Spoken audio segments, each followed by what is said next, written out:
Well, I'll just kick it off and begin introducing the program. My name is Grace Fuhr. I am the events director at Historic Milwaukee, and this is our 10th annual Doors Open Milwaukee. We earlier in the year were planning to host a large opening event with Milwaukee Symphony Orchestra at their new home.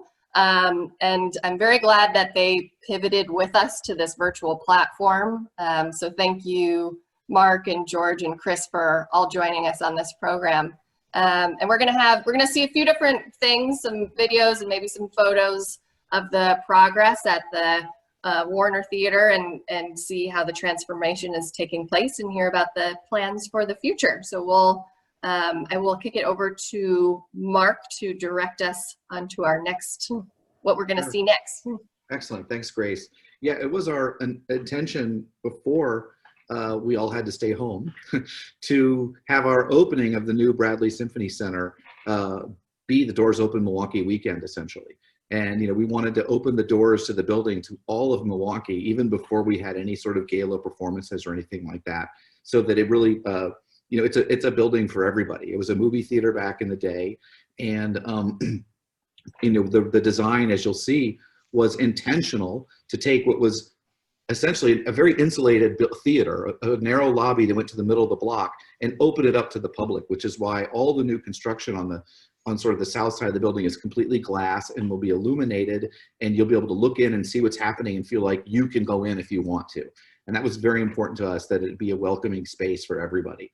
So I'm happy now to virtually welcome everyone to this tour. We experienced a flood downtown a few months ago, which would have delayed the opening. So you'll see this video of construction shows that we're not completely done, but it's really neat to see it where it is now. And joining us today are from our architecture firm, Kaler Slater, George Meyer, and Chris Ludwig. And Chris is the principal designer on the project, and it's great to have him sort of talk through a little bit about how he approached the project. And I've known Chris now. God, Chris, how long has it been? Did we start this thing 6 years ago? About that, yeah. So we started talking about this 6 years ago. It was really interesting because back in 2000, the Symphony did a acoustical test where the Marcus Corporation, who owned the theater and owned the land lease, took out a divider because the theater was divided top and bottom into like a duplex. So a lot of people have never seen the theater opened up. And we did an acoustical test back in 2001. And that project didn't go forward for a myriad of reasons. I don't want to get into it, but there was still a box of testing stuff at Kaler Slater. So when this idea came back, David Eline is one of our benefactors and is sort of another driving force behind this. David said, literally, tell those guys at Kaler Slater, go get that box out again. We got all this stuff in that box. Let's see what's in that thing, right? And that was 6 years ago, was the beginning of this idea of, hey, maybe we can actually do this now. And there were 100 reasons not to do it. And we saw a way through all of them. And I'm so pleased now that we're on the precipice of being able to welcome people into the building. But today we're gonna welcome you virtually. So I know Chris has some fantastic renderings, so to speak, that are, I think our plan is we're gonna sort of throw up some renderings that Chris has. We'll talk, that's narrated.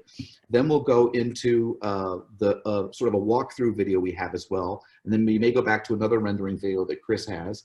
And we'll just sort of talk about what we got and how it looks and make it up as we go along.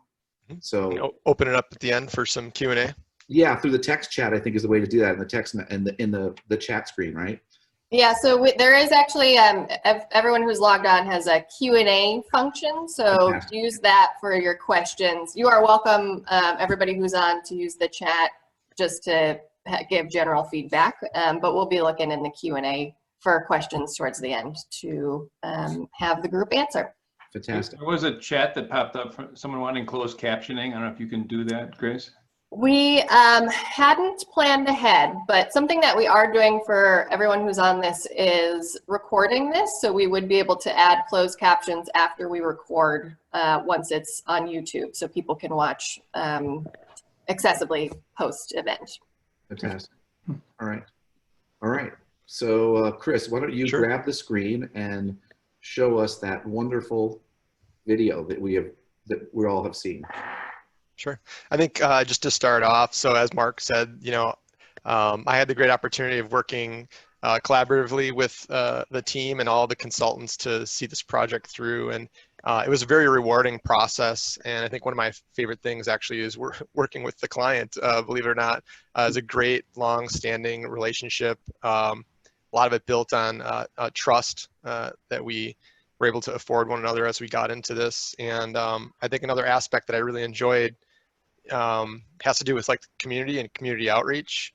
Once we built that trust and rapport going out to donor events and being able to present things like you're about to see to let them know what the changes that were going to occur and how this is going to look moving forward.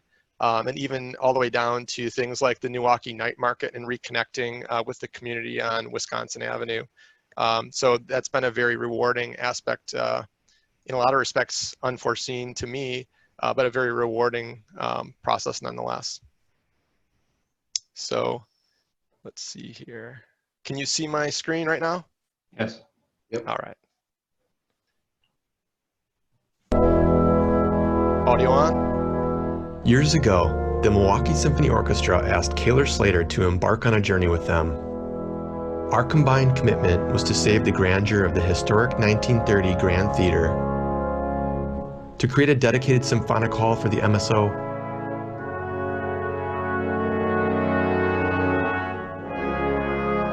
and to commence the transformation of the West Wisconsin Avenue neighborhood. Welcome to the Bradley Symphony Center. We knew this project would have a tremendous impact.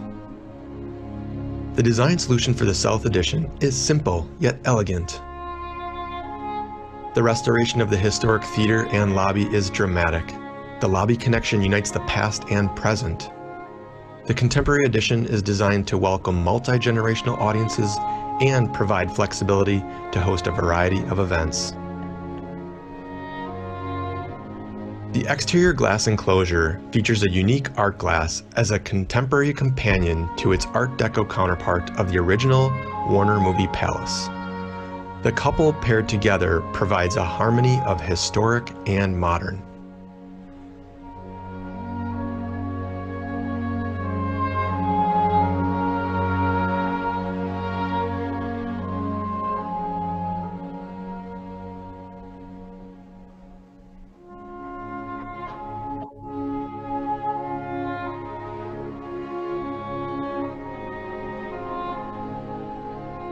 A key design feature of the South Addition is the grand spiral stair. The stair and large skylight provide a dramatic view of the Trompe-l'oeil mural painted in 1982 by world-famous muralist Richard Haas.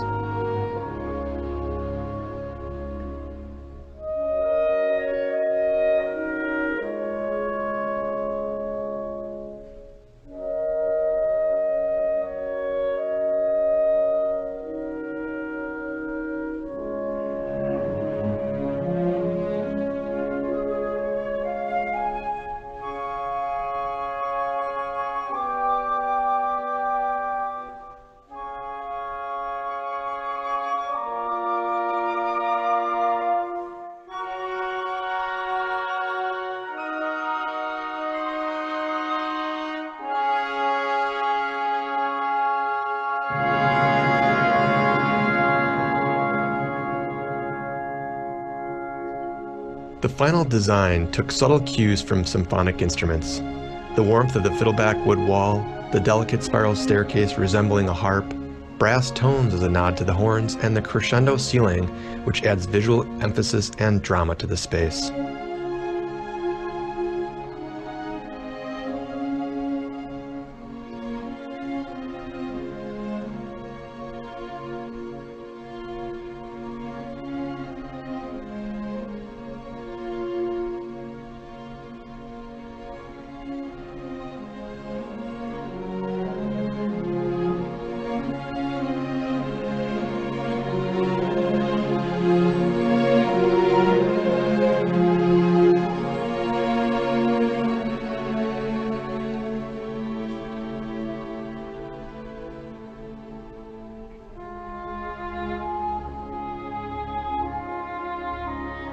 Just as the arts have transformed other downtown communities, the Bradley Symphony Center has already brought energy to nearby developments on West Wisconsin Avenue and provides a dramatic face and optimistic future for our own Milwaukee Symphony Orchestra.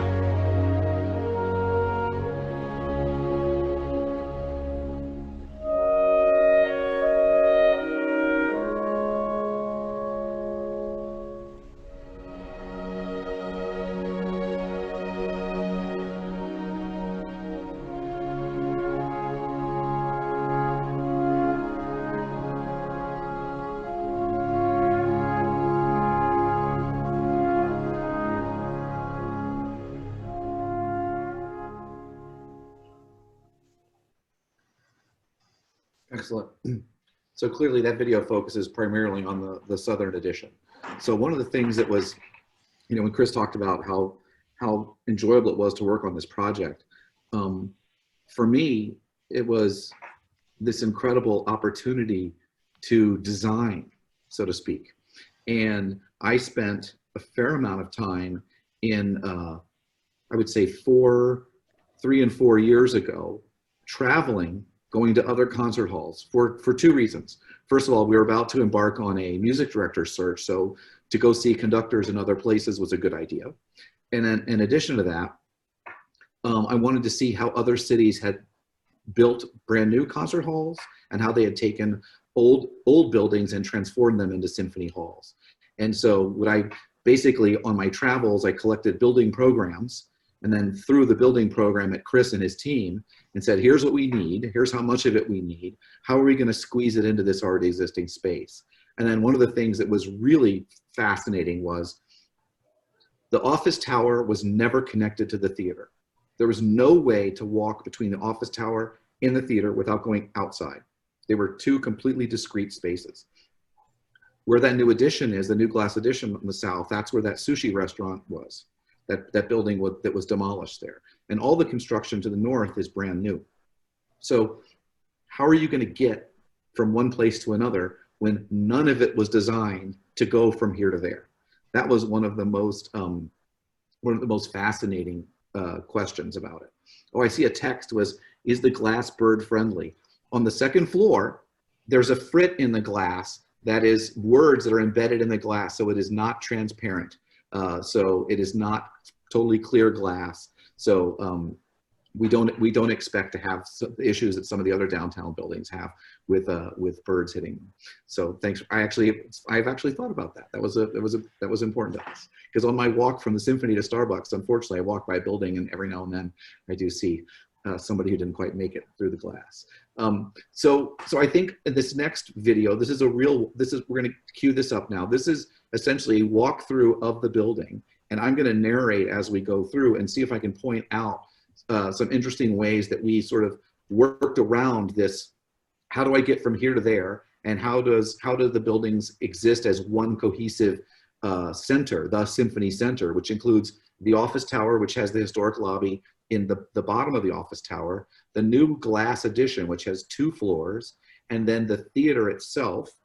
And then to the north of the theater is a bunch of back of house spaces along with more bathrooms. One of the things we're really proud of is how many bathrooms are in the place, honestly. Because apparently nobody went to the bathroom in 1930. I think that was just like, they didn't even think about it. I think we almost tripled the count from what it was originally to the additions and everything. And So Mark, go ahead, George. I could add one thing. You talked about the South Edition, the East Edition you didn't talk about. So about a year ago, we moved the wall out That's into right. the middle of 2nd Street, and you can see in the rendering, if you could, that's on the screen, the Cream City brick wall that's in between the 2 older walls, and that gave us enough room on the stage, but also they gave us enough room underneath to connect the north and south Exactly. building. So that was an engineering marvel. When you saw that was broadcast live. That was over a year ago that happened. Right. Yeah, and that was a £1 million wall that was moved 35 feet out in the middle of the street. So it was, and we scheduled 6 days to do it, and we did it in a day. So our general contractor, C.D. Smith, and some other fantastic subcontractors you know, that's a job they're gonna remember for the rest of their life. They really enjoyed that. So let's go ahead. If I Grace, think the four of us should stop our video so that I think they get a bigger screen view if we're oh off yeah, video. Just stop I'll video. stop my video. All right.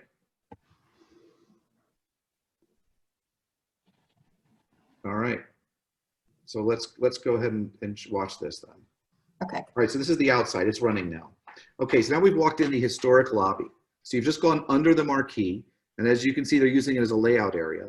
That's the box office on the left. You can enter the box office inside and outside, which is really important because we wanted people to be able to have access to the box office from the outside of the building and the inside. And this is the historic lobby, and you can see that the fixtures, that chandelier is installed, and you see all the sconces on the right, they're covered in plastic. Every lighting fixture in the building, every single one, was removed and sent to a restoration place in St. Louis, and has brought them all back to their original beauty. And it's funny because when I look at them now, they almost look fake in a weird way. They're so perfectly clean and amazing that they look brand new, but none of them are. They're all restored from the 1930s. Now that's cast plaster up there that's painted silver to look like it is actual nickel or brass. So, and you can see straight ahead there. Pause for a second. Mark, from an architectural point of view, this is a very Art Deco space, which is Yeah. completely different from the concert hall. So it's Yeah. Rapp and Rapp, the original architects, really combined two very different styles into one building. All right, so I'm gonna see if Grace, can you go backwards just a teeny bit? Let's see, do we have that functionality? Yes. Yeah.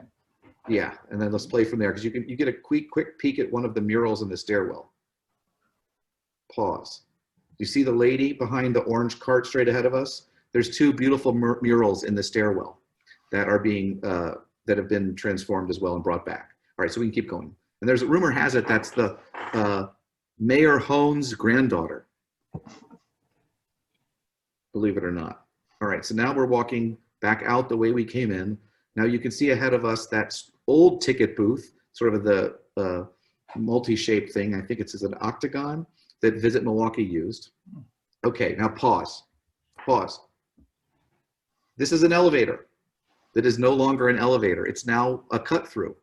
We were talking about how are we going to get from the historic lobby into the new space. There's three elevators here. We call this the Harry Potter elevator because it doesn't actually go anywhere. Now it's just a door. So you can hit play again. So you walk through the Harry Potter elevator, and there is the spiral stair ahead of us, you see.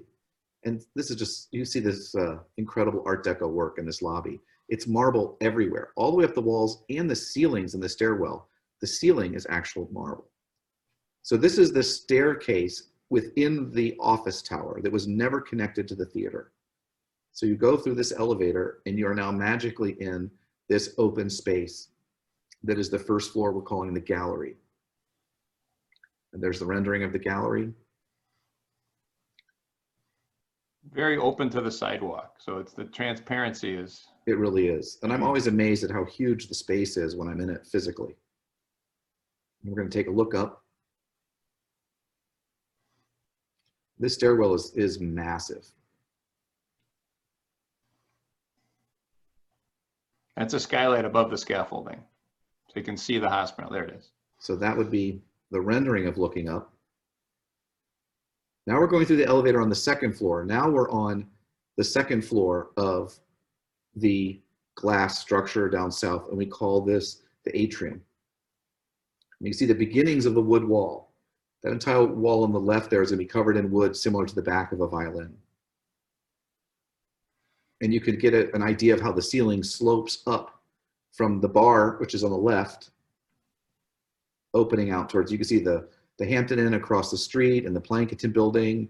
And if we get down to the end here, you can see the sky bridge that goes across the Grand Avenue Mall where that Stone Creek Coffee is over there. So Mark, in the old theater, there was no bars and a lot of popcorn sold. Now you have a lot of bars and no popcorn, right? Well, I think on some nights popcorn could make an appearance. So now you see how far the building's been pushed out into the street. You can see where the other building across the street is and how far out we stick into 2nd Street. And this gives you the view all the way around. This is going to be such an amazing place to be during intermissions, before and after concerts. We have a full catering kitchen in the basement, along with the freight elevator and a plating kitchen upstairs, which makes this a fantastic place to have events, either for the symphony or events when the symphony's not using the space. So we can have seated dinners for about 325 people upstairs, several hundred more downstairs, and probably another 100 in the historic lobby, making, you know, a wonderful night for gala events. There's the wood that's going on the wall. That's right. Yeah, this video is a few days old, and a lot of that wood is up on the wall now, actually. The speed with which C.D. Smith, our general contractor, is able to do all this is really amazing. I mean, it's like it's a different space now every couple of days. Now this hallway ahead of us goes straight through into the balcony of the theater. This was never a connection. So we had to basically make a new hole, so to speak. The restrooms are on the left and separate elevators to serve the addition. Exactly. Right. Yeah, I can't wait till the floor goes in. That whole place is just going to light up.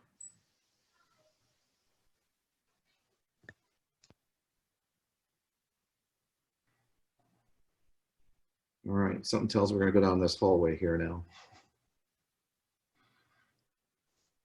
So this is one of my favorite things, is where you're in this beautiful modern space that's so perfect, and then you just sort of magically appear into the balcony of the theater.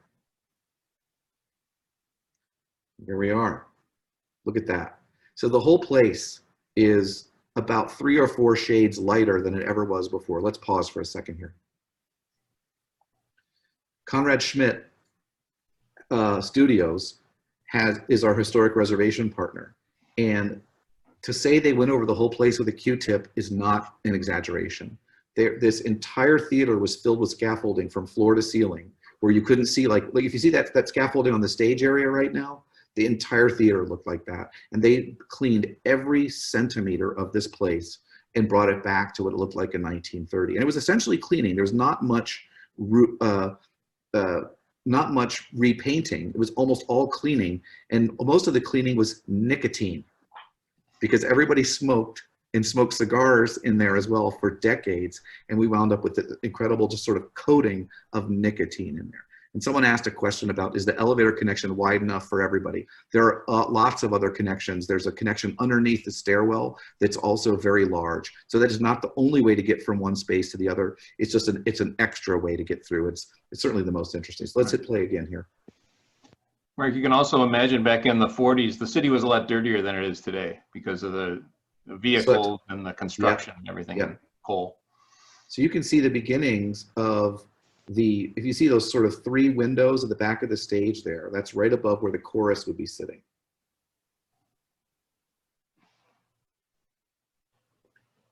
And there's these 3 murals here on the wall, and there's 3 on the opposite wall that are all back to their former glory. You can see some of the new carpeting has gone in. The seats are not here yet. The seats are arriving in the next week, and I believe will be put in the next few. There's one of the light fixtures that's completely, it looks brand new. It's unbelievable how well they've been taken care of. And you can Pause see, here for look at the bumblebee light. I know, I love those chandeliers. Yeah. So right now, this shot is being taken from some of the ADA seats in the balcony. We have ADA seating at all pricing levels.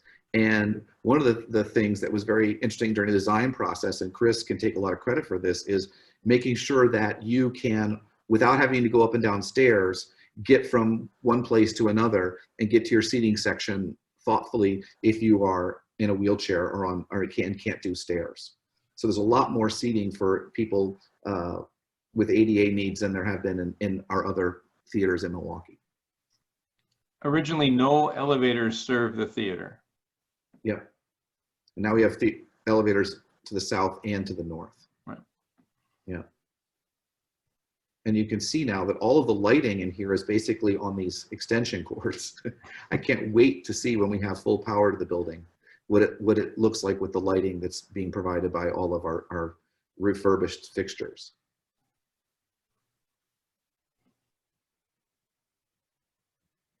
Here's a great view of the stage now from the other side.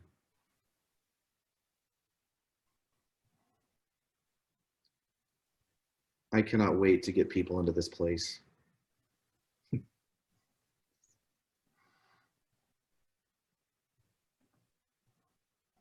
It also has an incredibly warm feeling to it. The colors are all so comfortable that when you're inside, you feel sort of enveloped in it's amazing feeling in there. Yes, the lightings are LED. That's right. And the LED lights have been calibrated to be the same colors as the old lights would have been. So it will not look like it's, you know, overly clear lighting.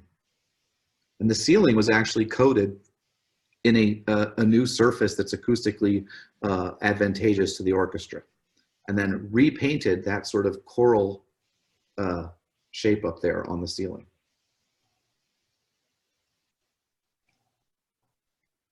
This is a great shot. You can see the chorus balcony around sort of the top of the stage there, and you see the holes in the floor there. You know how easy you could. There's hydraulic lifts on the stage that allow the stage to be sort of terraced, sort of like steps up and down. So the orchestra will be on terrace, so you can see the entire orchestra even if you're on the orchestra level. Let's keep going.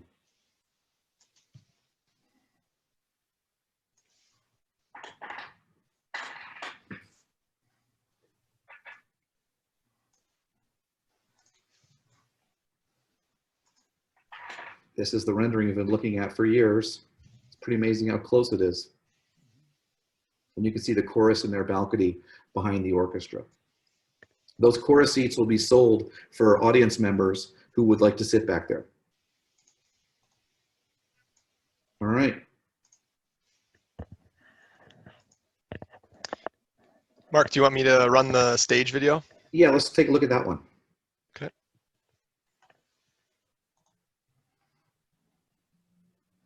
This is a virtual reality of what the stage will look like. Yep.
So you'll notice on the stage, on the back of the stage, there's three, looks like windows. And they're really, those are chambers where organ pipes will go when we put an organ in the theater. At one point there was a lot of discussion, is there going to be an organ in the building? And there was always going to be an organ in the building. We designed a blower room, we designed the place for the pipes and all the conduit for it. But for a few reasons, we didn't put the organ in right away. One of them is money.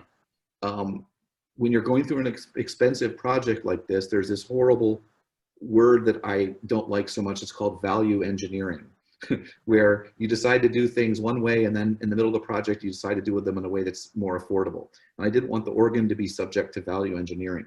Also, an organ in a building during a construction project is a terrible idea because little bits of dust and dirt can really wreak havoc with the pipe organ. So we didn't want the organ to be until later. So it's my hope that we will find a way to put an orphan organ in this building, or maybe a combination of orphan organs, because there's a lot of beautiful instruments in Milwaukee already that aren't being used in churches that actually aren't even, some of them aren't even churches anymore, or they decided that they don't want to maintain their expensive pipe organ anymore. So I think there's a wonderful opportunity for us to put a Milwaukee organ in this old building. Now, initially, I don't know how many of you remember that theater organ that used to be at the Oriental, which I believe has now moved on to somewhere in Iowa, I'm not positive. But that organ started its life actually in the Grand Theater in 1930. We do not want a theater organ, if that makes sense. A theater organ was designed to accompany silent movies with sound effects and a very brash sounds, and it's not a symphonic organ. So we want something that's more of a symphonic organ and something that will be much more like a church organ and lives behind the orchestra, not out in front of the orchestra. So that'll be another project to happen in the next few years as we put an organ in the building. And then you notice on the side of the stage, there were what looked like maybe windows on the side. These are amazing portals for acoustic reasons. Behind those screens are gigantic doors that are 2 stories tall almost, that can be open and closed in order to release sound pressure on the stage. So when we're playing a concert and it's not amplified and it's strictly orchestral, especially with a small group, those doors will remain closed so all of the sound stays on the stage and gets reflected out to the audience. If we're doing an amplified show where there's a lot of microphones and maybe there's a drum set or something, those doors can be opened. You won't know from the audience whether they're open or closed because you can't see, and that essentially allows the sound to escape into all of the chambers that are behind the stage, so it releases that pressure on the stage. And what you'll notice a lot of times when you go to a concert hall that's designed for acoustical experience, like a symphonic hall, when you start using microphones and you start having amplified sounds, it gets very difficult to understand the words and things become very muddled. And we have a lot of ability, not only with those doors, but with other acoustical treatments out in the hall to change the sound of the space to match what's happening on the stage. So the theater will be a great place to hear a concert of an orchestra or even a string quartet, chamber music, but then by changing all these acoustical panels, if there is a rock show in there, it's not going to be overwhelmingly crazy loud and reverberant so that you can't really make out all the stuff. Not to mention, we're putting in the best sound equipment and all of that. So it's going to be a pretty amazing space to hear lots of different kinds of music. So, oh, someone asked a question here. Why is the Rap and Raps design so great? Oh, that's Celeste. Oh, this is she's baiting me. So the Rap and Rap design. So we're lucky. So in my travels during those couple of years, I went to almost all the other Rap and Rap theaters in our country. There's one in Oregon and St. Louis and Pittsburgh and Erie, Pennsylvania. And ours is the most shoebox shape because it's smashed in the middle of the block. Rap and Rap were essentially forced to make a movie theater that was long and skinny. That clearly wasn't their preference because all the other theaters are much wider. So all the seats are closer to the stage. However, for an orchestra, the optimum shape is a shoebox. If you look at great symphony halls like the Musikverein in Vienna or Boston Symphony Hall, you want more of a shoebox shape. And when we pushed the back wall out 35 feet, we made the space even more of a shoebox. So I think of all of these old movie theaters, ours is going to have the best acoustics because of the shape of the room. Not to mention, we took the step of removing a lot of the seats on the orchestra level in the back that are under the balcony. So under the balcony is where sound goes to die. And if you have too much under balcony volume, it ruins the acoustics for the entire theater, including the people on the stage and the people on top of the balcony, because sound that should be continuing through the space ends up dying under the balcony. So we pulled the back wall forward, put our lighting and sound booth under the balcony, as well as what I like to call the under the balcony bar. And we kept calling it that so much, we think it might actually end up being called that in perpetuity.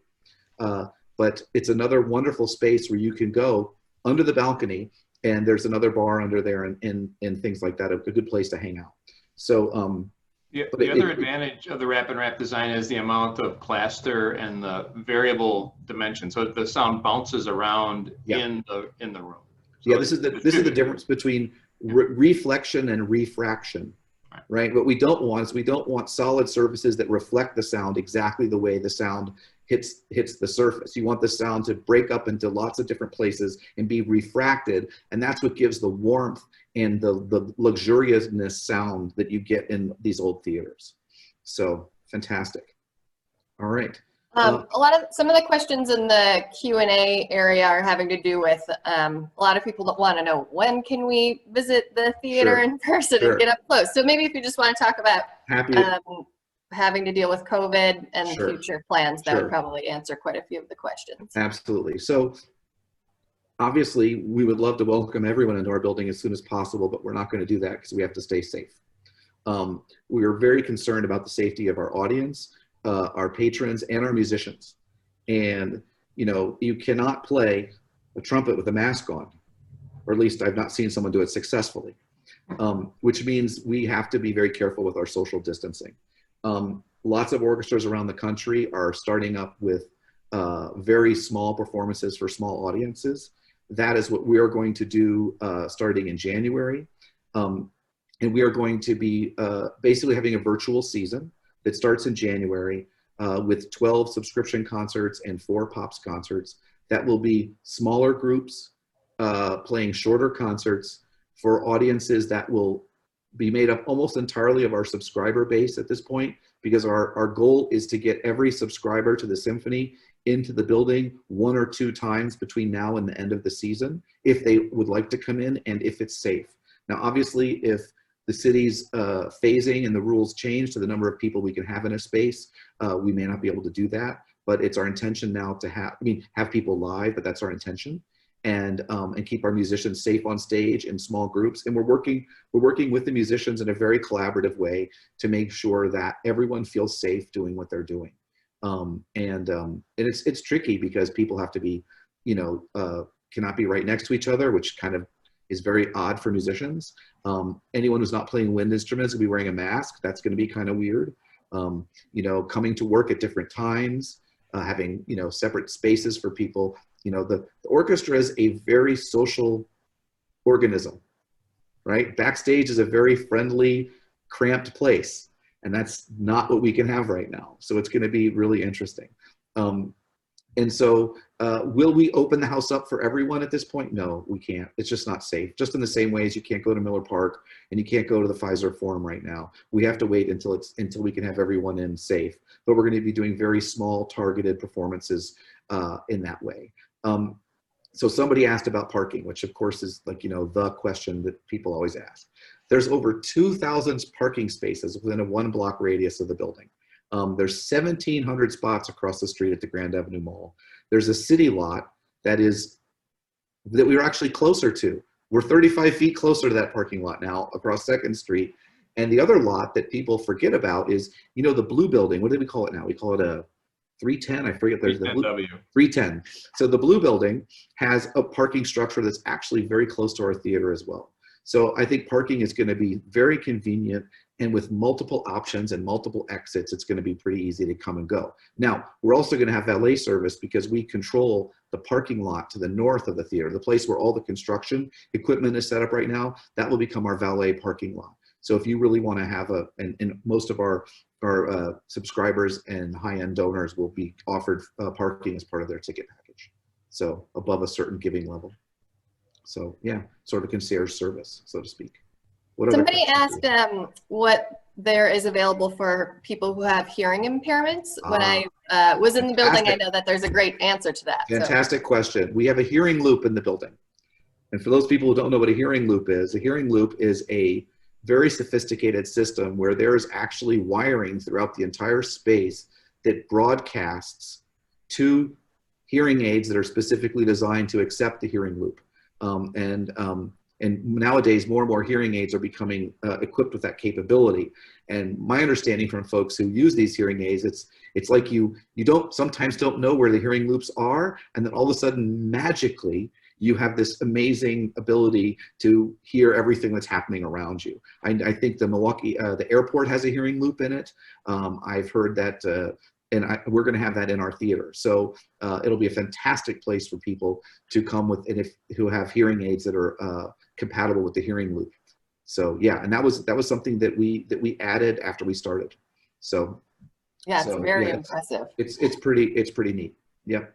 And then if there's a few different kinds of questions about acoustics, what you had to do for the acoustics, maybe beyond the ceiling Sure. that you talked about, and also Sure. just the testing that you mentioned that you did in 2000, Sure. talking a little bit about the engineering Got perspective. it. So our acoustician's name is Paul Scarborough, and he is without a doubt the best in the country right now. He was the acoustician at Severance Hall in Cleveland when they redid that building several years ago. He's the acoustician for Schermerhorn Hall in Nashville when they built their beautiful new symphony hall down there. And right now his project, besides our project, he's working on David Geffen Hall in New York City, which is the reimagination of what used to be the Avery Fisher Hall in New York. So he's fantastic. And he's really excited about our building because of how, it's an art and a science, right? And the art is in the design, but the science of our building, meaning the spaces, the way the space was designed initially, and the way the volumes are organized between the concert hall, what's under the balcony, the amount of stage, the amount of open space behind the stage, are actually, what's the right word? Conveniently and magically perfect. Like, we didn't have to try. It just kind of wound up that way. And that's why Paul was so excited about this. Is without changing very much, we're kind of starting from a really fantastic place. Then we're going to spend some time tuning the building, where we have these acoustical panels that exist out in the building, and out in the hall itself and back behind the stage, and where all those acoustical clouds are movable, so we can make sure that we take the time to get the room to sound exactly the way we want it to sound. And that will be an interesting time where we're all just sort of, and then we'll also have the ability to move the orchestra around on the stage. And with those hydraulic lifts and being able to set the orchestra up stepwise, that changes the sound of the orchestra as well. So a lot of flexibility. Another part of that question was the testing in 2001. And Sure. Mark, maybe you could say what it was like to be on the stage playing for that test in 2000. Yeah, I was lucky, I spent that in a former life. I played in the orchestra, and it was amazing. We were sitting there in a, it was a plywood stage, had to be built out because the stage obviously wasn't big enough for an orchestra back then. And they had just taken that divider out, and the lighting was bad, and the place smelled horrible. Honestly, it smelled musty. But the orchestra sounded incredible, and we were all commenting on how well we could hear one another. And it was a very exciting time because we kind of thought, maybe next year we'll be in here, or a year or two from now we'll be in here, and that was, 21, 22 years ago when that happened. Right. So it sounds amazing in there. It's all the plaster, and it's all the wood, and it's all the different shapes that really make it such a warm space. It looks warm and it sounds warm. The box of stuff that David Eline referred to was the test results and the drawings and all the preparatory work for that test, which were very helpful to Paul Scarborough in. When he saw, I sent him the test information, and it's amazing to see someone react to a stack of data the way Paul did. But he said, this is going to be fantastic. Exactly. I know. You could hear the hall by looking at the numbers on the sheet. I believe it. Along those lines, Mark, there was a few questions related to stage size and chorus and where they're standing. So related to that. So the stage is one of the smaller orchestral stages in America. Doesn't mean it's too small. It just means it's not this skating rink you get some places, which is really fantastic because the audience and the orchestra are going to have a much more intimate experience. But at no point will we have to fit like at the Marcus Center, where we had to fit a chorus and sometimes a pipe organ on the stage. We don't have to have room for those because the pipe organ will be up in the chambers and the chorus will be in the balcony behind the stage. There's room for, I believe, about 150 choristers back there. And we have a special warm-up room for them up in the tower itself that we're calling the studio. And the studio is a pretty amazing space. It's an entire floor of the tower that is, we've intentionally put our education department on that same floor because that's going to be a fantastic resource center where teachers can come and get teacher training for our ACE program. We can have lots of different activities happening in that studio space up in the tower. But that will be where the choir gets ready, and and even more of a thoughtful design, we put 2 conference rooms attached to the studio that can double as men and women's dressing rooms because they're the same size and they're in the right spot. So we've designed the whole place for multiple uses for multiple users. Someone asked about the moving of the wall. Yep. And whether there is a time-lapse video of that, which I believe Oh, that yeah. there is. On the, It's all over YouTube. You can Google it. Yeah. and Yeah. We could add that to our, the virtual tour too, Totally, of, yeah. of the Doors Open site. So that Yeah. is out there. if I could go back to the stage for a second, Grace. The Marcus Center stage is much larger because it has the ballet performs. It needs a tall fly space for the raising of scenery. This is designed as a concert hall. So it's the right size for a concert. It's not extra large to accommodate other things. And we can create that intimate setting because this is the primary use. It can be used for other things. And Mark, you could talk about other things that may go on there, but Sure. it's custom designed for the symphony. And so the acoustic should be perfect for the symphony, maybe not so great for if you had a comic on stage talking, but it's great for the symphony. Yeah. So one of the things, like, we don't have an orchestra pit. Right. So, and we don't have fly space for scenery. So the Marcus Center is a theater and our building is a concert hall. And those are different animals. And the Marcus Center for many years served everyone. It was a multi-purpose county-owned facility, and it was an incubator for the arts in Milwaukee and did a fantastic job. I mean, the rep started at the Marcus Center. The symphony started at the Marcus Center. It was the birthplace of performing arts in Milwaukee. And now, as these groups have expanded and grown, some of them have found their other homes. So yeah, so we will not be in direct competition with the Marcus Center in that sense for stuff. And the nice part about, we have a wonderful relationship with our friends at the Pabst Riverside Group. The symphony has been playing concerts at the Pabst at the Riverside Theater for years. And when you think about it, the Pabst is about 1,400 seats. Our theater is about 1,650, 1,700 seats. And the Riverside is about 2,300 seats. I call it's like the Goldilocks thing. It's like, which theater is just right? And sometimes there are shows that are a little too big for the Pabst, but they're not big enough to put in the Riverside. And we're going to work with Gary and his team to make sure that the Bradley Symphony Center is in that mix, so that there'll be sort of a rationalized use of all the theaters along in the theater district of Wisconsin. Can you talk a little bit about, somebody asked about the office tower, Sure. what will be in there and if you're looking for more tenants? Sure. So the first floor of the office tower is the historic lobby. The second floor remains some of the historic lobby and becomes what we're calling our founders room.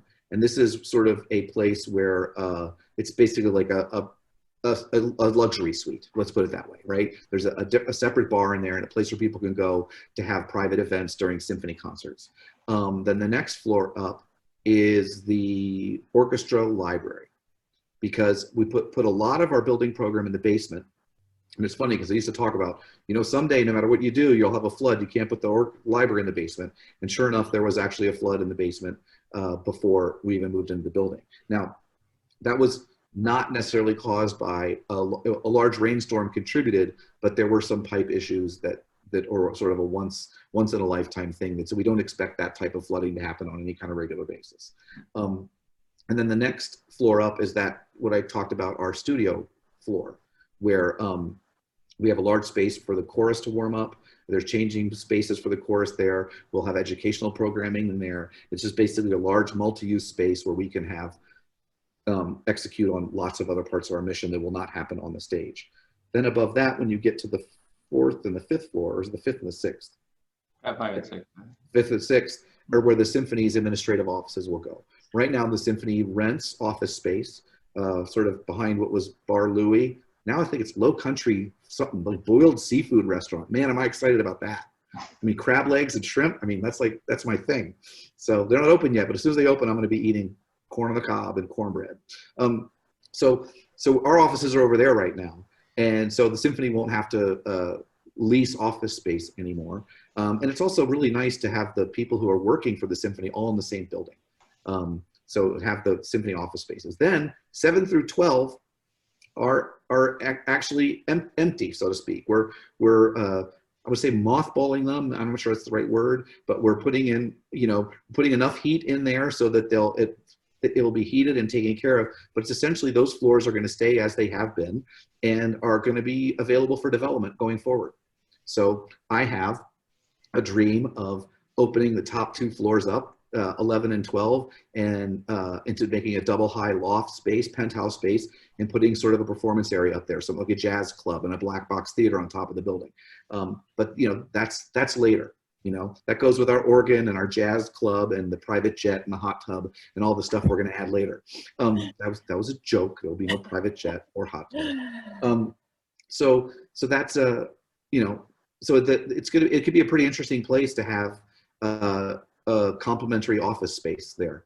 But we're not focused on that right now. We're focused on getting ourselves in the building and getting it set up. And then because we didn't want to invest a lot of time and treasure into office space. We're not an office business. Even the Symphony administrative offices are very minimal and nothing's gold plated. Let's put it that way. Our friends at Milwaukee Preservation Alliance are watching, and they want to know how historic tax credits worked for you, and if it was a great, awesome thing that you had. They worked amazingly well for us, to the tune of $19 million. So this project would not have gone forward had it not been for the historic tax credits from the state and the federal government. And Chris and George know this better than anyone, the design process, when you make a deal with the National Park Service, who oversees the federal tax credits, your promise is we will design the space and to your specifications, and we go back and forth. We send them this, they say, no, you got to do this. We send this, and it can seem like a laborious process, but in the end, you wind up with a much more thoughtful design because their charge is to protect these amazingly historic spaces. And they expect us to meet certain standards. And because of that oversight, we did things perhaps more thoughtfully than we might not have if we were just sort of cutting down walls and knocking things out and doing whatever we wanted to do. So in the end, it's a better result, I think. And the fact that there was, $19 million of support to go towards it is pretty amazing. Now, granted, we had to spend some money to get that 19 million, right? So for instance, the moving of the wall, that was a historic tax credit project because the wall on 2nd Street is a primary facade and you may not dismantle a primary facade, but you can move one apparently. So, and rather, without the historic tax credits, we likely would have torn down that entire wall on 2nd Street and built out something completely new. Yeah, it would have been less expensive. Yeah. For sure. And if you're familiar with the process, we had to file a single issue review as the first thing we did. We asked the National Park Service if moving the wall would be acceptable, because if the answer was no, we would not have been eligible for any tax credits. And they reviewed it and said it was eligible, and then that started the whole project back in 2015 or 16. I still have to, I have this imagination in my head of when we sent them the thing and said, we're going to move the wall. I could just sort of see them in their room going, sure, great. Because yeah, we'll sign that. I want to see you guys move that wall. So yeah. Yeah, there were bets. I'm sure there were bets in Washington. I'm sure there were, but it's really, I mean, it's a really fantastic, public-private partnership, and the city came in with millions of dollars with all of the work on 2nd Street, right? Because we're going to have a much nicer 2nd Street experience over there. And I think, George, maybe you can speak to this. The way the street is going to be, not landscaped isn't the right, designed, it'll is be the first in Milwaukee, right? First one in Milwaukee. It'll be more of a pedestrian street than any other street we have. If you're familiar with a speed bump, that's a small little bump. The next step is a speed table, which is a longer area, and the whole thing will be a speed table. You go up and down at the north and south ends of the block. Once you're on that, the paving for the sidewalks and the street will all be seen together. There will be no curbs, and it'll slow traffic down because of the way it's designed.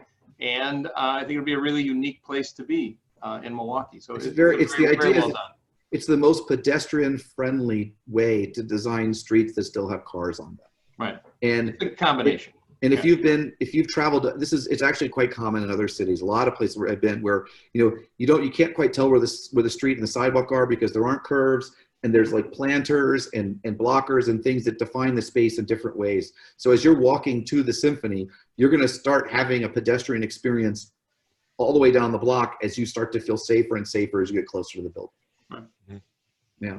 And we're open. I mean, we have a lot of glass. The green room faces onto the street. Yep. The first floor of the south building faces onto that. The hotel across the street has an empty space which they used to have a convenience store in. Now I think it's going to become a nice restaurant bar arrangement once this gets open. So I think we will start to see activities along that street. Yeah, and I mean, like for instance, our folks at Grafe who moved their offices into the Grand Avenue Mall space, and all the things that are happening across the street in the mall, they're all on record as saying that this is moving forward because of the Symphony's initial investment in the neighborhood. So it's changing the entire feel of West Wisconsin Avenue. And I love the 310 building is turning inside out, and they're going to have their entire plaza activated, right? And then you have this whole corridor along 4th Street, or 3rd, sorry, Old World 3rd, right? Which now is going to almost bump up to the Public Museum at the other end once you pass the Pfizer Forum. I mean, all that is going to, what's happening at the Journal Sentinel building, where that's being completely redone. This entire corridor is gonna fill in and feel like one connected space of the entertainment district. So sort of up Wisconsin, then over on 3rd Street is going to be pretty amazing. And then once the convention center expansion happens and the 4th of Wisconsin project takes off, this entire area, rather than have these sort of like disparate little spots, is going to be very connected. And when people come to Milwaukee, they're going to feel this sense of downtown vibrancy that has not really been west of the river for decades. We have pockets. Speak now to we're the- going to have a district. Right. You want to speak to the marquee as part of that historic Oh, process? Because a few people have asked marquee. And Sure. So one of the deals with the historic preservation folks and our tax credits was to bring the signs back to their grandeur of 1930s. And the Warner Corporation built all these theaters with Rap and Rap, actually. So the Warner Corporation had a deal with Rap and Rap, and they built Warner theaters all over. And it's really interesting. When I went to the one in Erie, Pennsylvania, it's a joke. I say it was Erie because it looked exactly the same. Some of the bathrooms and some of the fixtures were just cookie cutter from exactly what we have here in Milwaukee. So the sign says Warner, and so does the marquee. Although the Bradley Symphony Center on the side we'll have Bradley Symphony Center on the sides of the marquee. And what you're going to see in the next several weeks is the signs light up, and they have chase lighting, where the bulbs sort of circle around and it looks like the sign's moving just like they did back in the 30s. So it's going to make that whole stretch of West Wisconsin Avenue incredibly vibrant. So yeah, they're the signs. So the Poblocki Sign Company did them here in Milwaukee, and they were built from scratch, but they look exactly like the ones did back in the 30s. They're pretty amazing. Yeah, it was fun to be there, a couple months ago when they were hanging them up. I didn't realize the sign was driving down the street, and I turned around, there's a semi truck with a sign on it. So that was a fun day. That's incredible. Yeah. It's 1:59, so I think that I just want to say thank you all so much for sharing this story, and the videos really brought it alive, and it felt like being in the space. So Yeah. I think that's an awesome way to experience it for our first time, and we'll look forward to being there in person. But I wanted to just let you end it with a few people have asked how they can help Milwaukee Symphony Orchestra. So if you want to make a pitch and talk a little bit more about So that. our website is very easy. It's mso.org, and you can find everything you need there to purchase tickets. You could even subscribe this year if you want to subscribe and get the access to the virtual concerts and perhaps access to attend in person if it's safe. And you can make a donation to the symphony. We need people's support now more than ever because our earned revenue is very suppressed right now.